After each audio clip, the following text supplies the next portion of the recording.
हमारी दुनिया में ऐसी बहुत ज्यादा रहस्यमय घटनाएं घटी हैं जिनको सुलझाना अभी भी बाकी है। आइए जानते हैं कुछ ऐसी घटनाओं के बारे में। ऐसी और भी वीडियोस देखने के लिए प्लीज सब्सक्राइब करें हमारा चैनल। डीपी कूपर इतिहास के उन किस्सों में से है जिसे आज तक सुलझाया नहीं गया।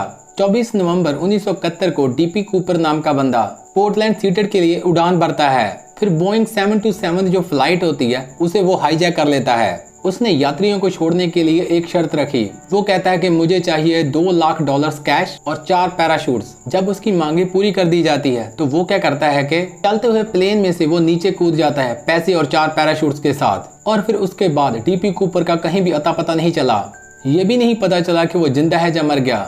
FBI टीम की जांच और उनके लाखों डॉलर खर्च करने के बावजूद भी उन्हें ये नहीं पता चल पाया कि आखिरकार उसके साथ क्या हुआ था। और डीपी कूपर एक मिस्ट्री बनकर रह गया। द जोडियक किलर वो एक ऐसा किलर था जिसने बहुत ज़्यादा लोगों की जान ली। उसकी वजह से बहुत ज़्यादा लोग दहशत में भी रहते थे। ये जो जोडियक किलर होता है 1907 में पहली बार इसकी चर्चा हुई। अमेरिका के नॉर्थ कैलिफोर्निया में शाम ढलते ही सड़कों पर सन्नाटा छा जाता था। दहशत इतनी ज़्यादा थी कि लोग डरते थे अपने घर से बाहर निकलने में। और इस दहशत की वजह थी एक सीरियल किलर और उसने खुद को नाम दिया था द जोडियक किलर। अमेरिका का पहला सीरियल किलर कहने वाला द जोडियक नॉर्थ कैलिफोर्निया के सैन फ्रांसिस्को में एक के बाद एक लोगों को मारने लगा। कभी वो बंदूक के साथ लोगों को मारता था और कभी यूज़ करता था चाकू। जोडियक किलर क्या करता था, जब वो किसी की हत्या करता था तो उसके बाद वो अखबार को एक लेटर भी लिखता था। उसके सारे के सारे खत कोर्स में होते थे या फिर साइंस लैंग्वेज उसने यूज़ की होती थी जिन्हें पढ़ना बहुत ही ज़्यादा मुश्किल था। ये जो जोडियक किलर था उसके निशाने पर हमेशा ही जंग कपल रहते थे। जब भी वो किसी जंग कपल को अकेले में देखता तो वो उस पर हमला कर देता। उसके बाद जोडियक की तलाश में अमेरिका की पुलिस के साथ साथ बहुत सारी एजेंसियां लग जाती हैं। लेकिन प्रॉब्लम ये थी, ना तो किसी ने उसका चेहरा देखा था और ना ही पुलिस के पास कोई क्लू था।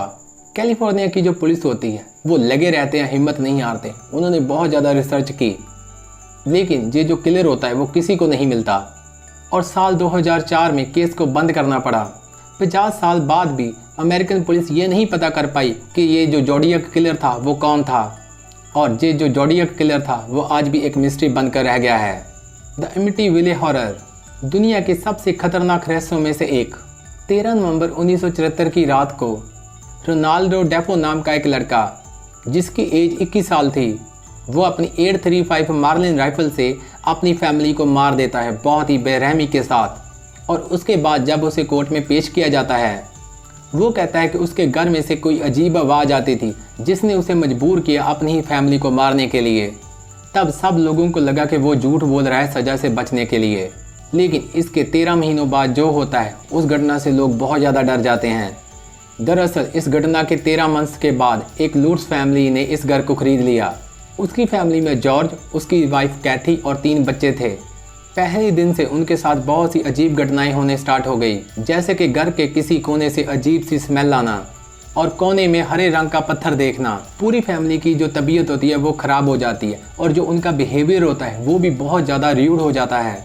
एक और भी अजीब बात हुआ करती थी। जो जॉर्ज था उसकी हर रोज़ रात नींद 3:15 पर खुल जाती थी। और जो पहली फैमिली यहाँ पर रहती थी उनका कत्ल भी 3:15 पर हुआ था। अब जो ये नई फैमिली थी उन्हें महसूस हो गया था कि उनके घर में कोई मनहूसी साया है। तकरीबन 28 डेज़ के बाद ये जो फैमिली होती है वो उस घर को छोड़ देते हैं। जब मीडिया में आकर उन्होंने अपनी ये स्टोरी बताई, जो पैरानॉर्मल इन्वेस्टिगेटर्स होते हैं, फिर बाद में उन्होंने सबूत के साथ इस घर की पुष्टि की।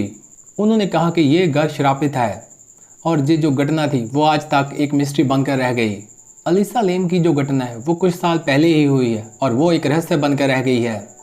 वो 21 साल की एक कनेडियन स्टूडेंट थी जो कि लॉस एंजल्स में स्टडी करने जाती है और फिर वहाँ पर वो गैप हो जाती है। और जो उसकी बॉडी होती है वो वहाँ पर जो सेसिल होटल होता है उसकी छत पर जो एक टैंक था पानी का उसके बीच मिली। लेकिन उसकी मौत का रीज़न आज तक पता नहीं लग पाया। उसकी लापता होने से पहले और उसकी मौत के आसपास जो हालात थे वो काफ़ी ज़्यादा अजीब थे। वो मौत से पहले किसी से बात कर रही थी लेकिन जो CCTV फुटेज देखी गई उसमें कोई था ही नहीं। अलीसा लेम की जो कहानी है वो इन्वेस्टिगेटर्स और लोगों को काफ़ी हैरान करती है। काफ़ी इन्वेस्टिगेशन के बाद भी पुलिस को ये नहीं पता लग पाया कि आखिरकार उसके साथ क्या हुआ था और ये अभी भी एक मिस्ट्री बनी हुई है। अगर आपको वीडियो अच्छी लगी हो तो प्लीज़ सब्सक्राइब करें हमारा चैनल।